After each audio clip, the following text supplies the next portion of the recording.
You know how they say that love makes you do crazy things?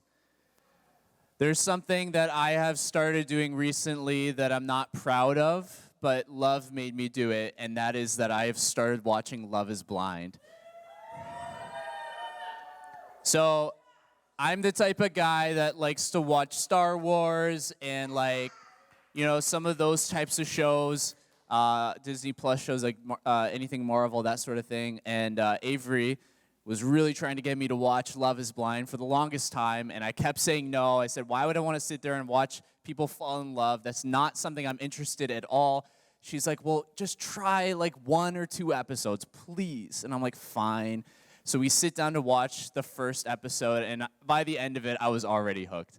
I don't know what it is about this show, but it got its little claws in me. I've watched 3 seasons so far, and it is like, it's like a drug. Like, you don't like it, you don't enjoy it, but it's like you keep coming back for more regardless. It's like the worst thing ever, but it's like, I don't know, I just need it in my life. Okay, so who here does watch Love is Blind?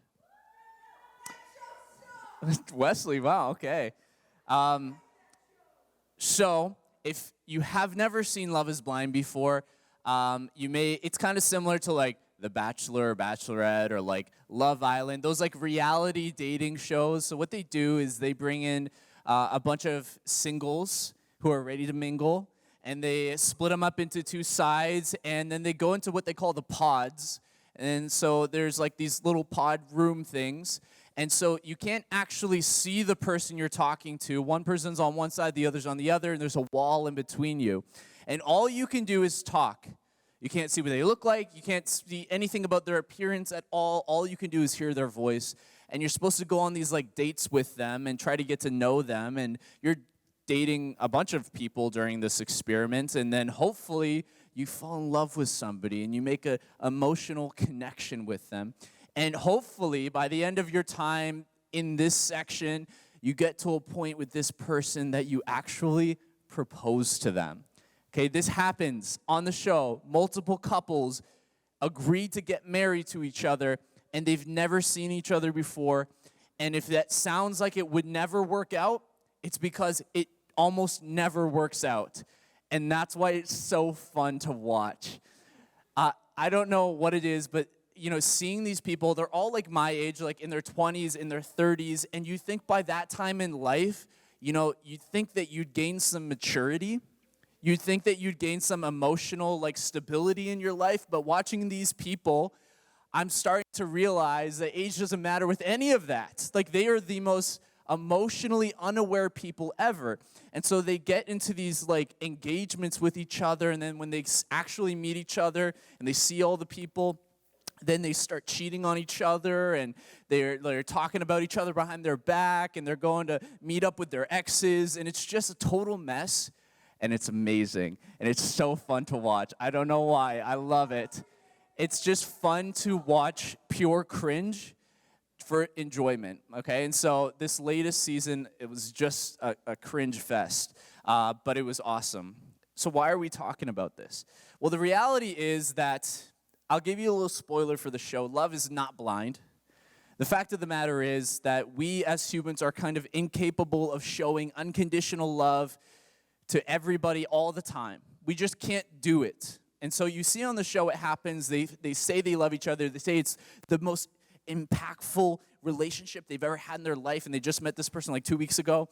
And they think that they can just fall in love based off each other's voice and this emotional connection, but oftentimes the person's appearance turns them off the second that they see them. Oftentimes their life experiences, their actions, their behaviors, it all factors into whether or not they can show that person love. Love is not blind. And us as humans, we are incapable of showing blind love. Okay, there's all these factors that play into our relationships and whether or not we're going to love somebody. But you know whose love is blind? Jesus is. Come on. You guys saw that coming. Jesus' love for you and for me actually is blind. We hear it all the time. You hear, Jesus loves you. We hear it. What does that actually mean? To what extent does God actually love you as a person? What we see in the Bible is that God shows an unconditional love, a love that goes beyond anything that we can comprehend, the purest love imaginable, and he shows it to you despite your mistakes, despite your past, despite your life experiences, despite your looks, despite your actions, despite everything that you do in your life. God shows you an unconditional love. And so what we're doing in this series is that we're going to look at a few stories of Jesus's blind love for different people. And today I want to look at God's love for the outcasts. God's love for the outcasts. Now, I don't know about you, but growing up, I kind of felt like an outcast. I wasn't a very cool guy. I didn't really fit in. At school, there was the cool table, and then there was me. I just wasn't that cool a guy. This was what I dressed like. I was kind of a pimp. I was awesome. I was rocking the fedora. I was rocking the Florida tourist t-shirt. And I thought I was, and by the way, there's the Bieber haircut in there as well. I thought I was so cool, all right? I wasn't. Spoiler alert. And I didn't really feel like I fit in very much with everybody else. I kind of felt like a weirdo. I kind of felt lame. I wasn't into sports. I wasn't very smart. I was just kind of like this awkward person who didn't feel like he had a lot of friends. And even within my own house, I didn't feel like I fit in very well with my siblings either. I felt unnoticed. I sort of felt invisible. I felt like I didn't really matter. I felt like other people were more important than me. I kind of felt like an outcast, and maybe you feel like that today. Maybe you came to this place and you feel like an outcast. You feel like you don't really matter. You feel sort of invisible. Like no matter what you do, you're just kind of always you, and you don't like you, and you want to change, but you can't change, and your friends don't like you, and you go to school, and you just kind of want to blend into the background because anytime you are noticed, you kind of feel like you're an outcast. If that's you today, I want you to know that God sees you, God notices you, and he loves you. Maybe you feel like everyone is against you for whatever reason, because of who you are, because of your appearance, because of what you've done in your life. You say stuff like, I don't matter, or I'm never going to be able to live down my mistakes, or I'm just weird. Maybe you say those things to yourself, or quite honestly, maybe somebody has said that to you. If that's you today, then you would relate a lot to a guy in the Bible named Zacchaeus. Everyone say Zacchaeus. Zacchaeus. It's not really a name that we talk about a lot, but in the Bible, Zacchaeus was an outcast. But Zacchaeus had an incredible encounter with Jesus where Jesus displayed this unconditional love in Zacchaeus' life, and it changed him forever. And so I want to read the passage where the story of Zacchaeus is found. It'll be on the screen. Follow along with me. We're going to read the whole thing, and then we're going to kind of pick it apart and see what we can learn here. So it says this in Luke chapter 19. Jesus entered Jericho and was passing through. And behold, there was a man named Zacchaeus. He was a chief tax collector and was rich. And he was seeking to see who Jesus was, but on account of the crowd, he could not because he was small in stature, otherwise known as being short. So he ran ahead and climbed up a sycamore tree to see Jesus, for he was about to pass that way. And when Jesus came to the place, he looked up and said to Zacchaeus, Zacchaeus, hurry and come down, for I must stay at your house today. So he hurried and came down and received Jesus joyfully. But then when the other people saw it, they all grumbled. And they said, Jesus, he's gone to be the guest of a man who is a sinner. And Zacchaeus stood and said to the Lord, behold, Lord, half of my goods I give to the poor. And if I have defrauded anyone of anything, I will repay it 4 times fold. And Jesus said to him, today salvation has come to this house, since he also is a son of Abraham. For the Son of Man came to seek and save the lost. Okay, so there's a lot going on in this passage, but I think there's a few questions we should ask. Number one, we should ask, who is Zacchaeus? Number two, why did everybody seem to hate him so much? And number three, why was this encounter so significant for him that it changed his life forever? So let's start at the beginning. Who is Zacchaeus? What we learn from this story is that Zacchaeus was a Jewish man. He was a chief tax collector, and he was very wealthy. Okay, so what even is a tax collector? We don't have many tax collectors walking around today. That's not a normal job for us. So what is a tax collector? So to give you some context, what's going on here is that Israel, the nation where Jesus was born, the Jewish people, they had been conquered by the Romans. So the Roman Empire was overseeing everything. They were occupying Israel at the time. And in order to occupy them, they actually collected a tax from the Jewish people, right? Now, this is normal. We pay taxes. The problem is that the taxes were extremely high. They're exorbitant taxes. And to make matters worse, what they did was they actually employed other Jewish people to collect the taxes. And Zacchaeus was one of those people.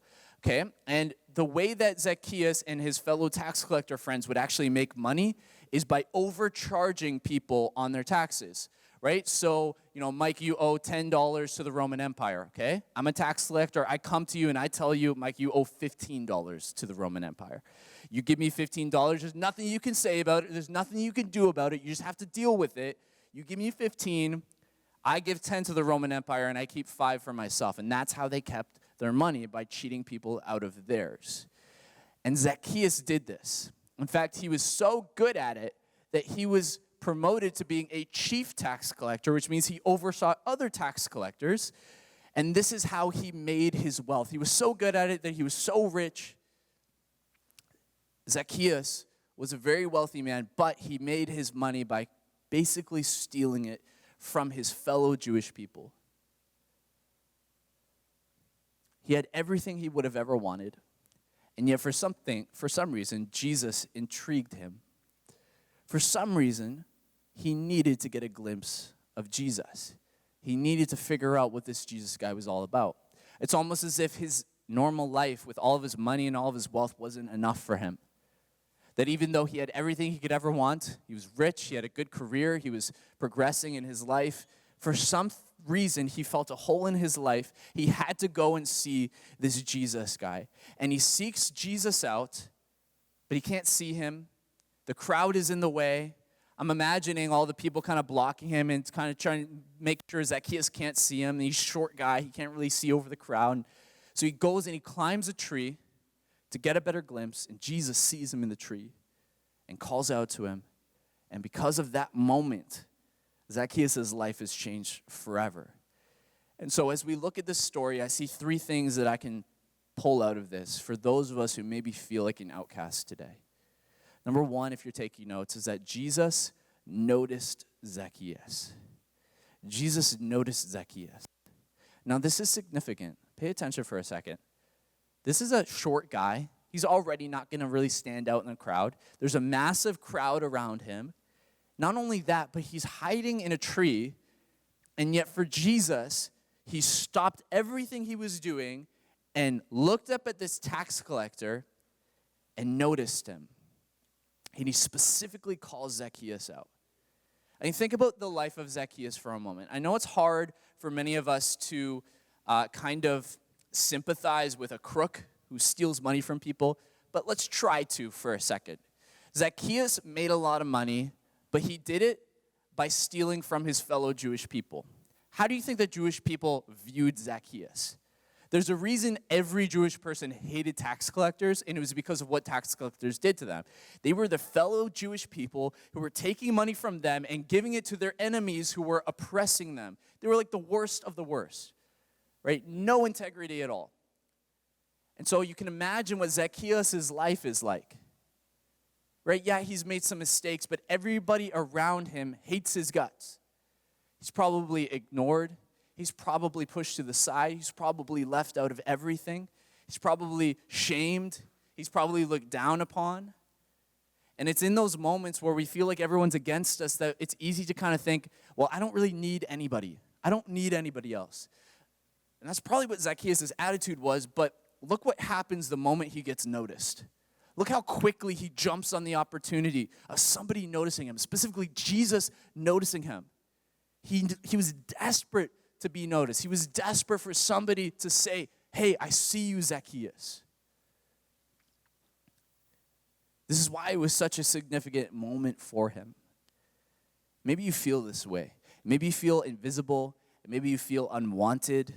I want you to know that God sees you. God notices you. The same way that he Zacchaeus, he notices you as well. He noticed the guy that everybody wanted to ignore. He noticed the guy that everybody wanted to push to the side and forget about.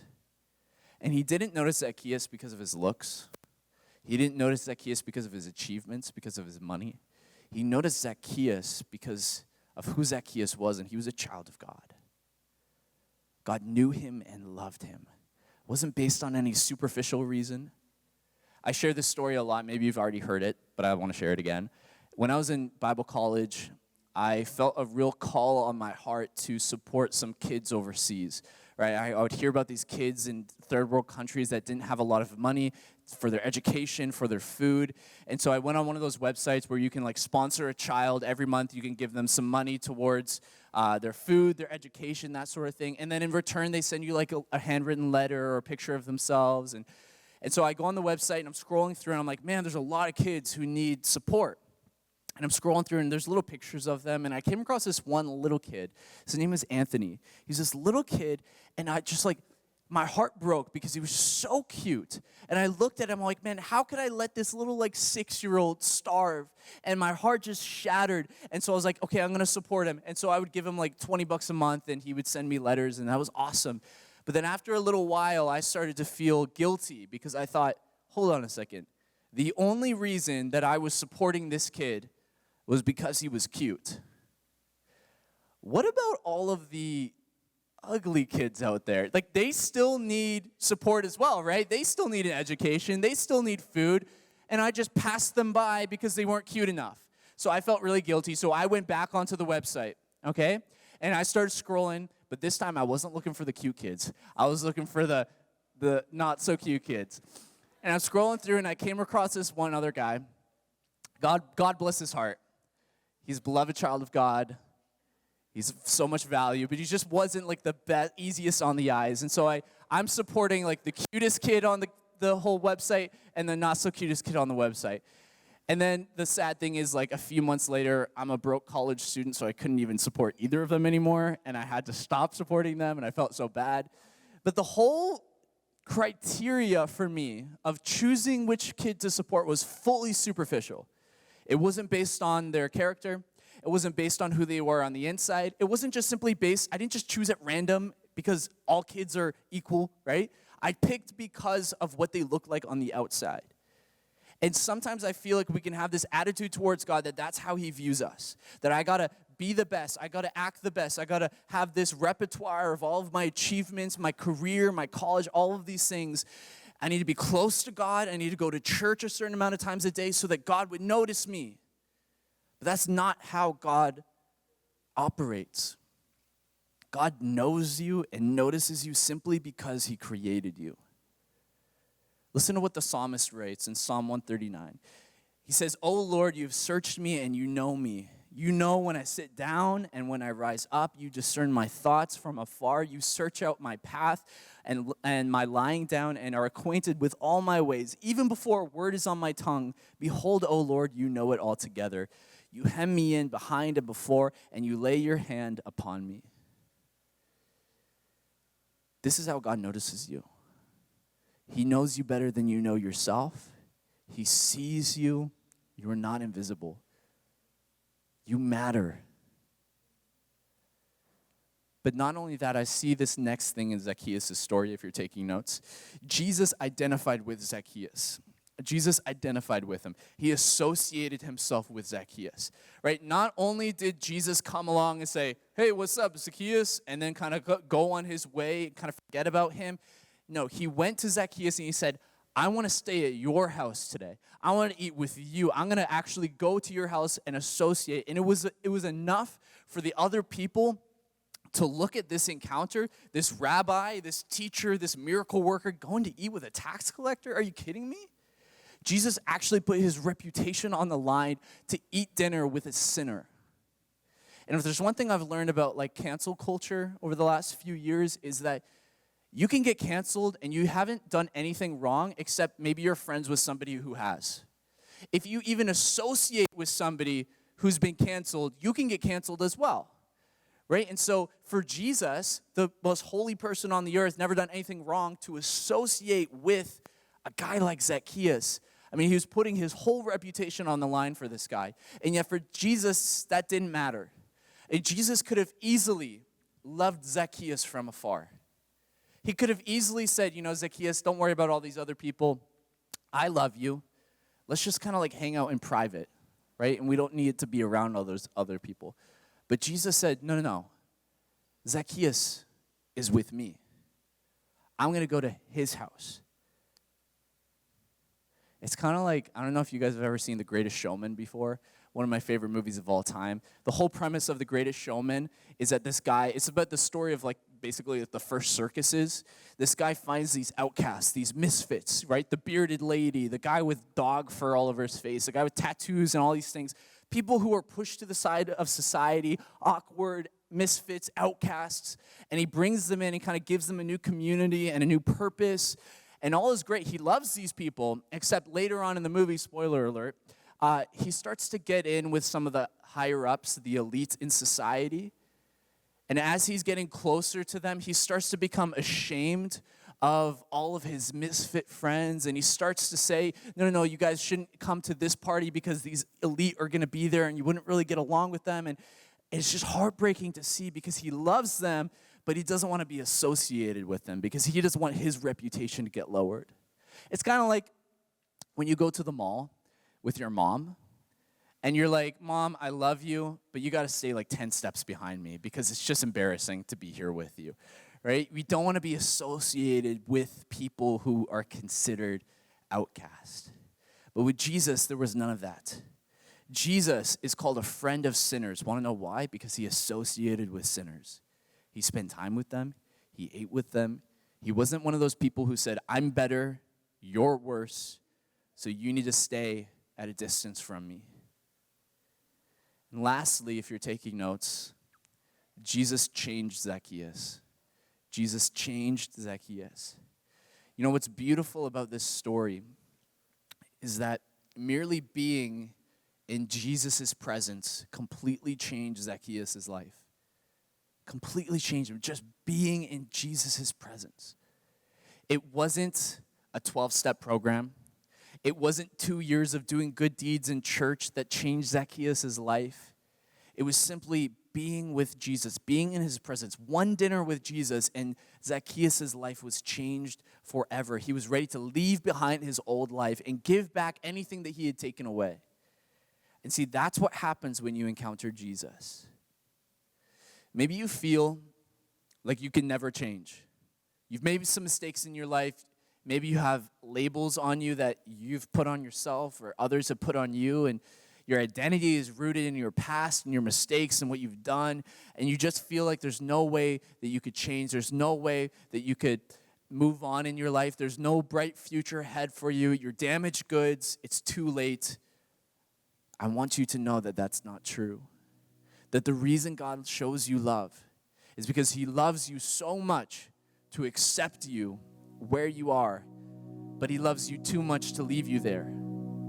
And his love is intended to change your life for the better. And it's if you allow Jesus to encounter you, let him into your life, that changes everything. Romans chapter 2 says this: don't you see how wonderfully kind, tolerant, and patient God is with you? Does this mean nothing to you? Can't you see that his kindness is intended to turn you from your sin?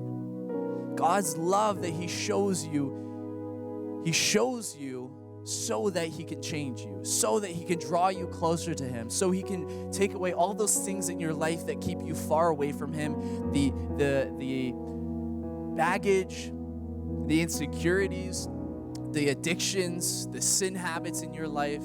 God wants to change you. And from that moment forward, Zacchaeus wouldn't have been known as Zacchaeus the tax collector, Zacchaeus the crook, Zacchaeus the traitor. He would have been known as, that's Zacchaeus. That's the guy that Jesus changed. That's the guy who had that encounter with Jesus and his life was radically transformed. And that could be you today. The question is, will you allow Jesus to encounter you? Will you let him in? Because just like with Zacchaeus, Jesus wants to be with you. And he says, I want to stay with you tonight. Will you have him over? Will you let him into your life? Will you let go of the things that are keeping you far from him? Will you break down the walls that you've built up to kind of keep God at a distance? And will you allow him into your life? He's ready and willing. Will you let him in? So maybe you feel like the outcast. You feel invisible. You feel like you don't matter. No one cares. I want you to know that Jesus notices you. Maybe you feel like everyone is against you. I want you to know that Jesus is not ashamed of you. He wants a close relationship with you. Maybe you've made mistakes and you have a past that you feel like you can't live down. Jesus can change you. He can radically transform your life. And I want to challenge the rest of us here. Maybe you've already made a decision to follow Jesus. Look at this story and ask yourself, who are you? Who are you to the outcasts at your school? Who are you to the misfits in your family? Are you like Jesus? Do you say, hey, come with me? I want to invite you in. I want to love on you. I want to show you the same kind of love that Jesus showed me? Or are you like the other people who say, why are you hanging out with that person? No. Do you know who they are? We're better than them. We don't associate with that type of person. Wherever you're at today, I want to challenge you. You have the power to be for others what Jesus was for Zacchaeus. As you go into this week at school, look for that person. Be Jesus to them. One encounter changed Zacchaeus' life. What can you do in the life of somebody else? God calls us to show that same love to others.